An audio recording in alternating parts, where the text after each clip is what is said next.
Salut tout le monde, j'espère que vous allez bien les amis, on se retrouve pour une nouvelle vidéo. Merci à tous ceux qui sont présents sur la chaîne, n'hésitez pas à vous abonner, n'hésitez pas à lâcher un petit pouce bleu si le contenu vous plaît. Merci à tous ceux qui le feront. On démarre les amis, les unes des quotidiens catalans, le quotidien Sport qui titre sur le président Joan Laporta. Laporta juega fuerte.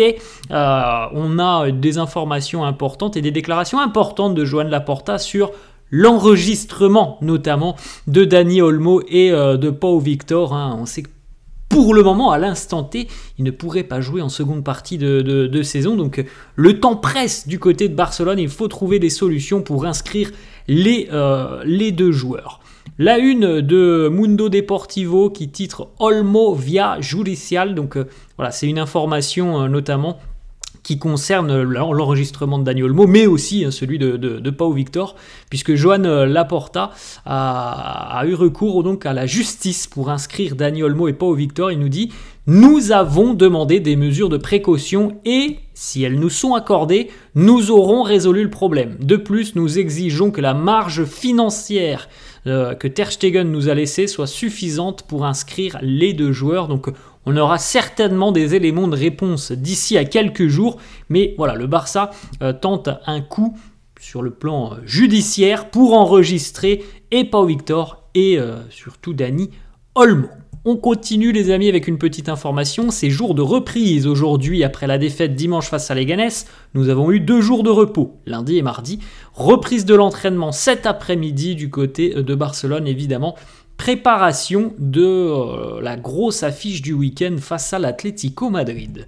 On a une petite information aussi, le Barça a besoin de resserrer la défense. C'était l'une des grosses satisfactions des 2-3 premiers mois de la compétition, enfin de toute compétition générale. Depuis un mois, ça coïncide évidemment aussi avec les résultats qui sont moins bons. La défense est beaucoup plus perméable du côté du Barça, donc il faut évidemment travailler sur les lignes, sur la compacité du groupe, le pressing aussi, la consistance du pressing et aussi évidemment être encore un peu plus créatif face au bloc bas, comme ce fut le cas face à Leganés. La créativité, l'efficacité, on en revient toujours à la même chose, être en mesure de convertir les opportunités que l'on a, et c'est un petit peu ce qui pose problème à l'heure actuelle au Barça, puisque les occasions, globalement, elles sont là, même s'il y a des matchs où il y en a peut-être eu moins. Par exemple, le Celta, il n'y avait pas eu énormément d'occasions, le Betis non plus. Mais il faut savoir concrétiser les occasions quand on les a.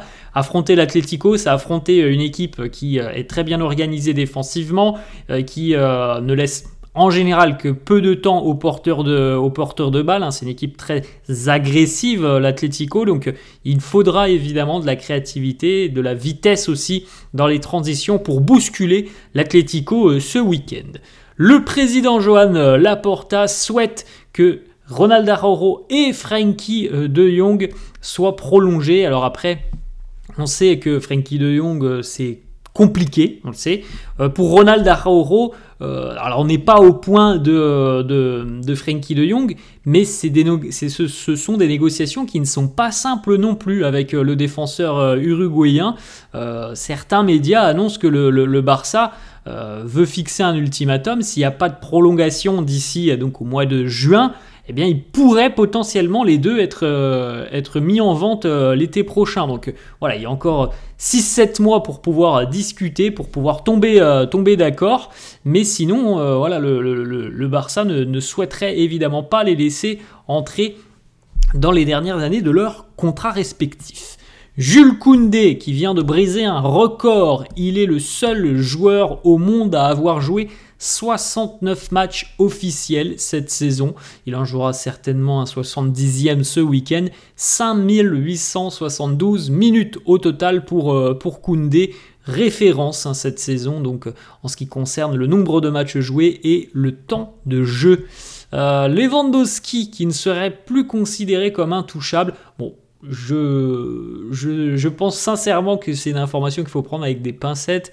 On sait très bien qu'il y a une relation particulière entre Lewandowski et Hansi Flick. Oui, c'est un fait. Lewandowski est dans le dur à l'heure actuelle depuis à peu près 3 semaines, un mois. Il y a eu le petit pépin physique et puis là, il est quand même un petit peu muet devant le but. Il manque d'efficacité et évidemment, ça pose question parce qu'on est du côté de Barcelone, donc tout est très rapidement amplifié, mais il va falloir un réveil le plus rapidement possible pour Robert Lewandowski, pourquoi pas dès ce week-end, mais on a déjà vu qu'on était capable de le mettre sur le banc, de le faire sortir. En plus, on voit un Ferran Torres qui a les dents longues à l'heure actuelle, donc on va pas dire que Lewandowski va plus être titulaire, hein, loin de là, c'est pas ça. Mais en tout cas, il va falloir évidemment qu'il inverse cette situation parce que sinon, ça serait difficilement entendable comme discours de le laisser sur le terrain si la situation à l'heure actuelle perdure et s'il a toujours ce manque d'efficacité.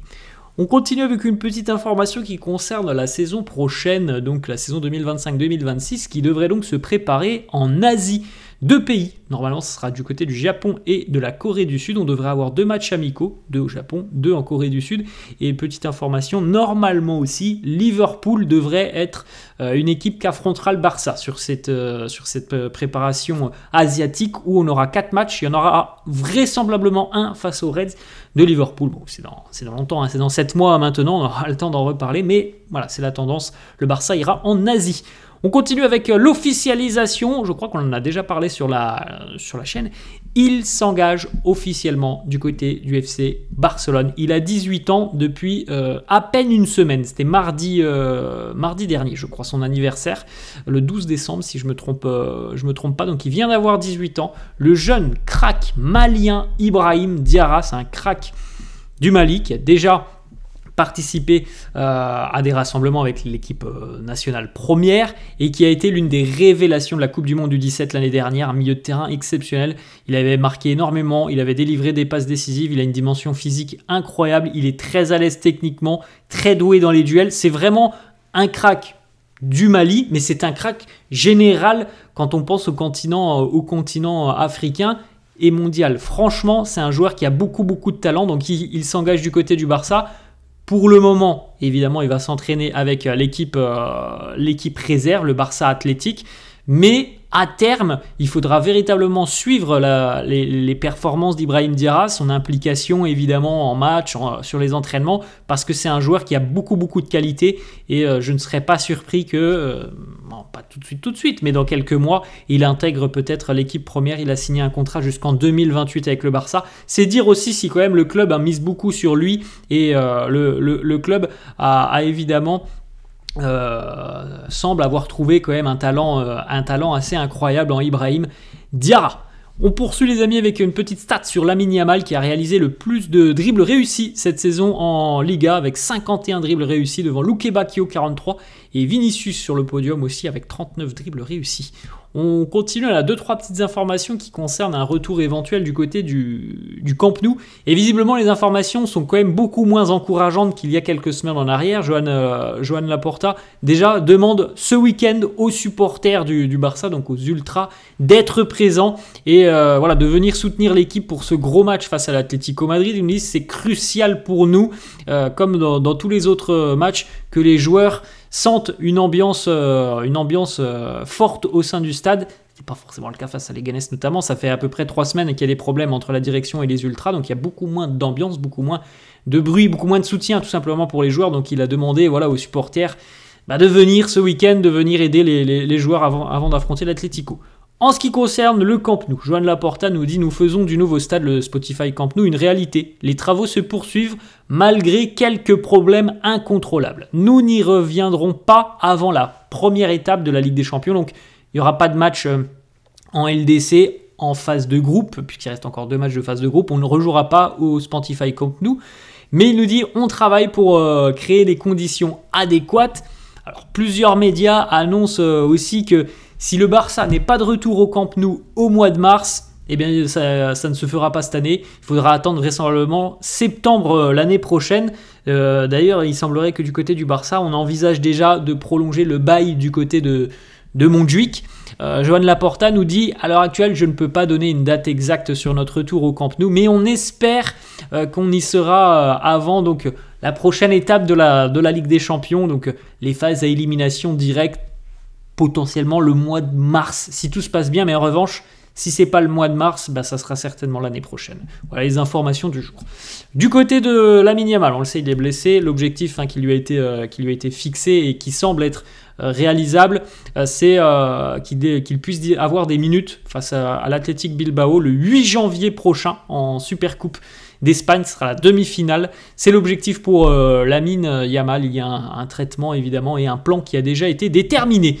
Lamine a été d'ailleurs inclus hier dans le 11 de l'équipe de l'année des trophées The Best. Vous pouvez jeter un petit coup d'œil d'ailleurs aux joueurs qui sont présents dans ce 11, où on retrouve donc Lamine bien présent aux côtés notamment dans la ligne d'attaque d'Haaland et de Vinicius. Lamine qui d'ailleurs remercie toutes les personnes qui ont voté pour lui, pour cette Totti Team of the Year. Il nous dit c'est un honneur d'être inclus dans cette équipe et dans ce trophée à seulement 17 ans. Léo Messi d'ailleurs a voté pour Lamine Yamal en tant que meilleur joueur pour le trophée The Best. C'est Vinicius qui l'a remporté. Messi lui a voté pour Lamine Yamal. Une petite déclat de Jamal Musiala. Jamal Musiala qui nous dit le Barça a toujours été mon équipe favorite et c'est pour ça que ça a toujours été une référence pour moi. On verra peut-être dans un avenir à court moyen terme, peut-être qu'on aura des rumeurs entre Jamal Musiala et le Barça. Bon, c'est pas trop d'actualité en ce moment. Peut-être que dans quelques années ça sera le cas parce que c'est un joueur exceptionnel, Jamal Musiala. Voilà les amis, la fin de cette vidéo, j'espère que ça vous a plu, n'hésitez pas comme d'hab à lâcher un petit pouce bleu, merci à tous ceux qui le feront, je vous souhaite une très bonne journée et je vous dis à la prochaine, ciao.